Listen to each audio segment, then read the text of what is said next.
US से जो tariff लगा रहा है, क्या इम्पैक्ट कुछ पड़ेगा, कोई मेजर इम्पैक्ट इंडिया के ऊपर?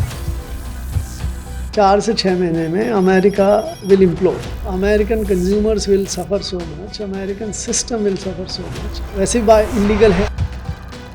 जैसे हम थर्ड लार्जेस्ट इकोनॉमी हम बात कर रहे थे, थर्ड लार्जेस्ट इकोनॉमी हम है नहीं है अभी फोर्थ है। वो अभी फोर्थ हुए नहीं है, अगले साल शायद हो जाए, लेकिन अगर रुपया गिरता रहा तो अगले साल भी नहीं होगा। What is the exact role of finance secretary in the system?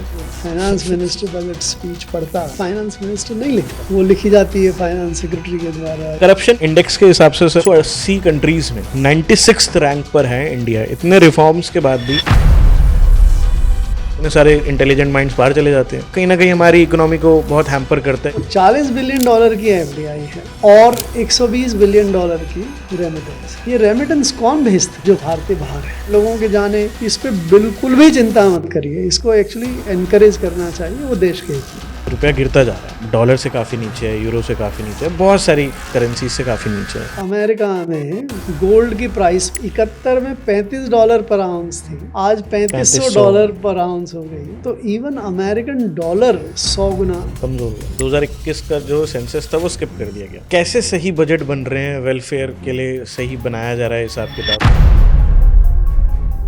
Huge loans हैं इंडिया के ऊपर, हर साल हम लेते जा रहे हैं। कोई नया प्रोजेक्ट बनाना है तो हम लोन ले लेते हैं, इंटरेस्ट बढ़ता जा रहा है। रिक्वायरमेंट के हिसाब से हिंदुस्तान की कंडीशन को देखें और उतना टैक्स करें, समझिए 60-70% और बढ़ जाए। लोग जब आते हैं बाहर के देशों से, दे लव आवर कंट्री कि हाँ यार इधर सब कुछ है। हमारे देश में तो सिर्फ माउंटेन्स होते हैं, तुम्हारे देश में हर चीज़ है, बट फिर भी टूरिज्म नहीं है। हिंदुस्तानी आदमी एक्चुअली बहुत अच्छी तरह से सर्विस देते हैं। हमारी पासपोर्ट इंडेक्स में जो हमारी रैंकिंग है वो इतनी पुअर क्यों है? टंकी रूट से जा रहे हैं, अगर उनका ट्रस्ट उस देश के लोगों में उतना नहीं है तो फिर उस पे ज़्यादा वो स्क्रूटनी करेंगे। फ्रॉम अ रिपोर्ट ऑफ 2019, 1.36% हमारे जीडीपी का नुकसान हुआ एयर पॉल्यूशन की वजह से। कि पटाखे चलाना हमारा अधिकार है, पटाखे से पोल्यूशन हो जाता है तो उसकी कोई चिंता करने की जरूरत नहीं। Why we have a weak business ecosystem in our country? कि जो बिजनेस करता है वो चोर है, सरकारी सर्वेंट ईमानदार है, देवता है। चाइना ने ग्लोबल फैक्ट्री बनाया, बट हम कब आगे बढ़ेंगे?